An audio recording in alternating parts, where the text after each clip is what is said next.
Hello everyone, it's Charlton.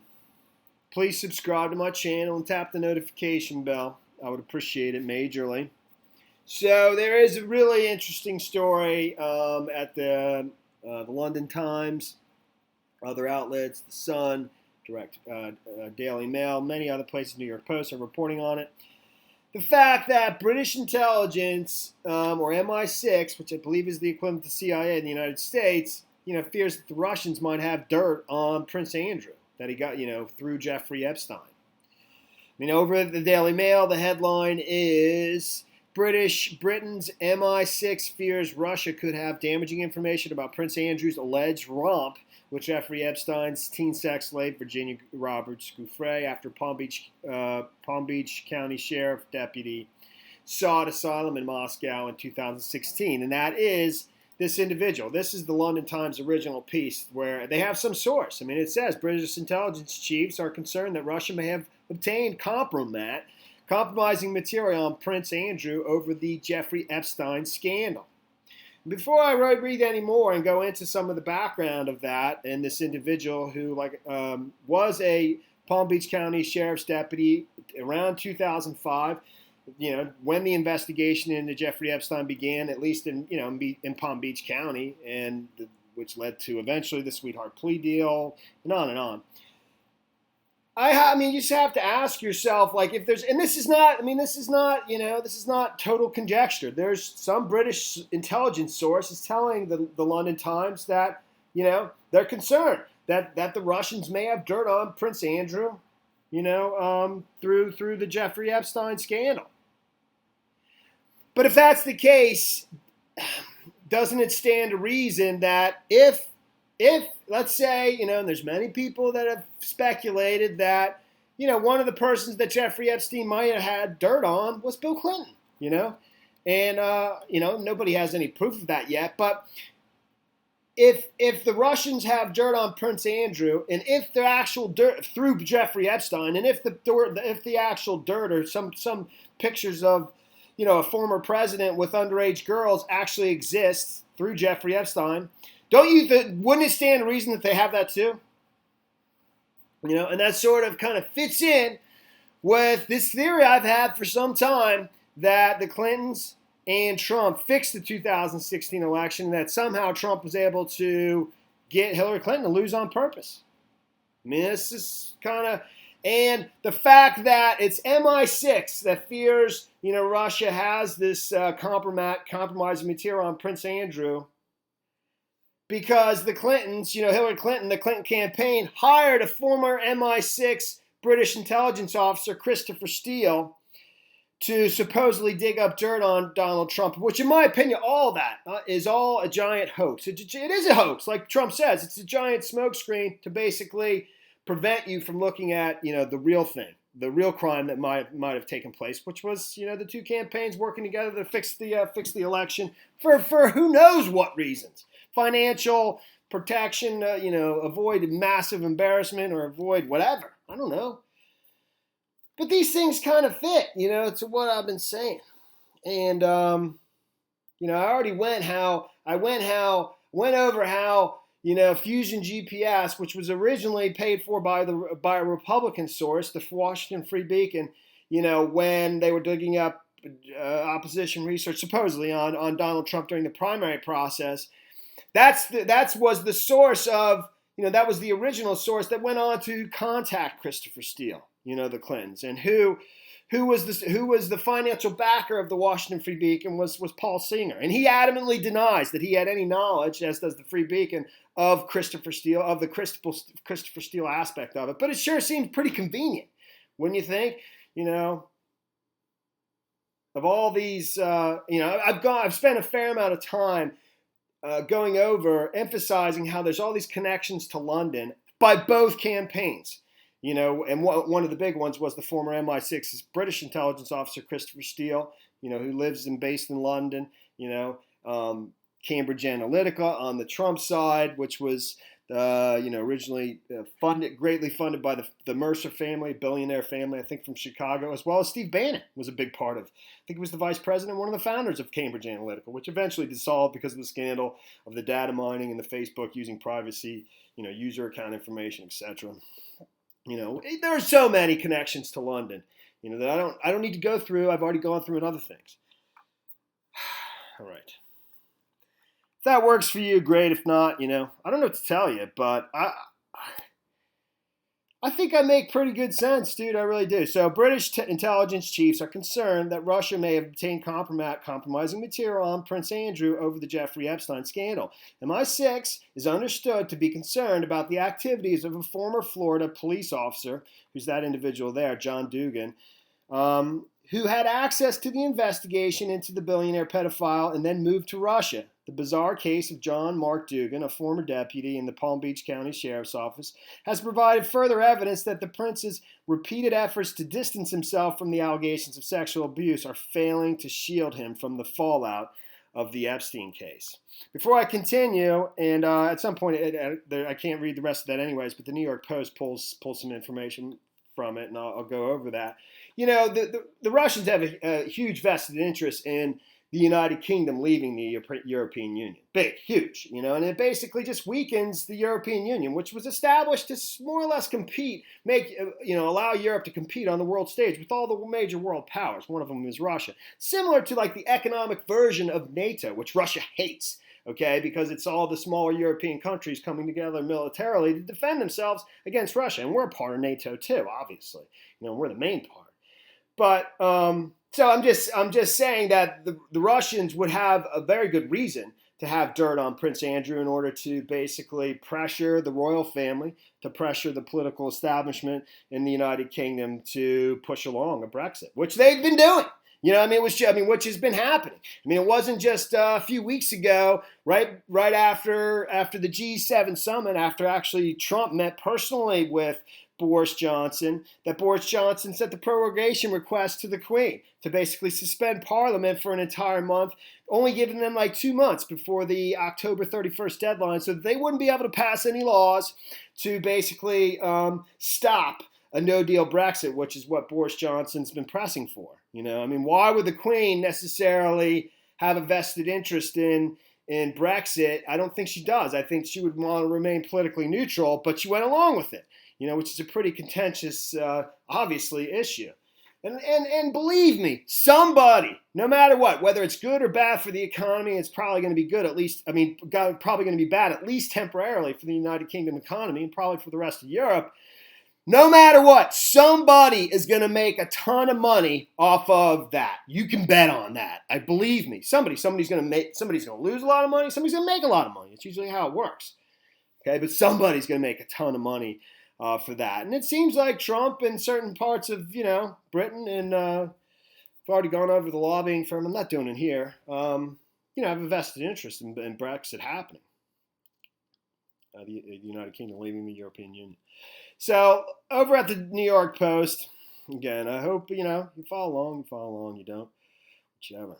So as Prince Andrew's embarrassing ties to Jeffrey Epstein sex slave weren't bad enough, British spy masters now worry Russia may have obtained scandal-related compromise on the Randy Royal. Incriminating evidence of the prince's alleged 2001 tryst with then 17-year-old Epstein's slave Virginia Giuffre could be in Russian hands, fears MI6, the British intelligence service. The agency's concerns center on the curious case of John Mark Dougan, an ex-Marine and former Palm Beach County Sheriff's deputy who now lives in Russia, the Times of London's reported Saturday. Dougan, who moved to Moscow and sought asylum there in 2016, had worked for the sheriff's office in 2005, the year it began an investigation into Epstein. The billionaire pedophile had owned a Palm Beach mansion. Now, almost 20 years after Andrew's alleged tryst, a security source tells the Times that MI6 is concerned Dougan may still have inside information concerning Epstein and Prince Andrew. Dougan claimed on Facebook in July he still possessed confidential documents no one had seen, the Times said, and Dougan is known to have had contact with Pavel Borodin, a senior Russian government official who is sometimes referred to as President Vladimir Putin's mentor, the Times said. Dougan quit the Palm Beach County Sheriff's Office in 2009 after 3 years on patrol and became a self-appointed whistleblower. In 2012, he was running a loose cannon website accusing his former sheriffs of corruption, fascism, and even child molestation. And he formed this website, this whistleblower website, after he left the Palm Beach County Sheriff's Office. And there's a number of different stories on him, from 2012, 2017, where he made charges and was publishing them on his website. And I don't know the exact details. It's too much to go over here right now. But one of the things he was supposedly outing was child molestation. But again, if I could just emphasize, if MI6, and this is, this is, it says there's a security source that tells the Times that MI6 is concerned Dougan may still have inside information concerning Epstein and Prince Andrews. If that's true, don't you think that there's a chance that that the Russians have that same kind of information about Bill Clinton, if it exists through Jeffrey Epstein, which many people have speculated that it has?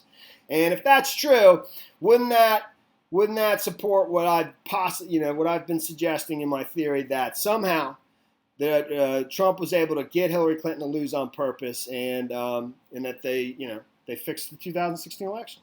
That's it. That's what I'm saying. A little further down in the London Times article, which I was able to find somewhere else, there's definitely more information that's worth reviewing. Dougan is, this individual who's the former sheriff's deputy at the Palm Beach County Sheriff's Office back in 2005 when the investigation into Jeffrey Epstein was open.